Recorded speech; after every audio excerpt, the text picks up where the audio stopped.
اور دوسری بات اپنے بارے میں نوٹ کر لیجئے، یہ پاکستان، بچا کھچا Pakistan, what remains of Pakistan, یہ اصل میں ہے کیا؟ پاکستان نہیں ہے، 4 صدیوں کی تجدیدی مساعی کا حاصل ہے۔ اور نوٹ کیجئے، کوئی بات ہے 1000 برس تک سارے مجدد عالم عرب میں پیدا ہوئے، جیسے ہی دوسرا 1000 سال شروع ہوا، الف ثانی کا مجدد اعظم شیخ احمد سرہندی کہاں تھا؟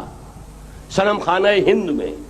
پھر 12ویں صدی کا مجدد اعظم امام الہند شاہ ولی اللہ دہلوی، 13ویں صدی کا مجدد اعظم سید احمد بریلوی، 14ویں صدی ہجری میں شیخ الہند جیسا مجاہد اعظم، اور اسی صدی میں 14ویں صدی ہجری میں اقبال جیسا مفکر، اسی 14ویں صدی ہجری میں مودودی جیسا مصنف، اسی 14ویں صدی ہجری میں مولانا الیاس جیسا مبلغ رحمہم اللہ۔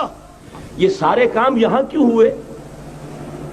پورا عالم اسلام آزاد ہوا، کہیں نعرہ اسلام کا نہیں لگا، کہیں عرب قومیت پر، کہیں کسی اور عصبیت پر تحریکیں چلی ہیں، صرف تحریک پاکستان تھی کہ پاکستان کا مطلب کیا؟ لا الہ الا اللہ۔ کوئی سبب ہے کہ یہاں قرارداد مقاصد پاس ہوئی، حاکمیت اللہ کی ہے، کہ اکبر نام لیتا ہے خدا کا اس زمانے میں۔ یہ سارا ماضی سامنے رکھیے اور حضور کی دی ہوئی پیشین گوئیوں کا مستقبل سامنے رکھیے، ان دونوں سے ثابت ہوتا ہے اس خطہ ارضی سے کچھ ہونا ہے۔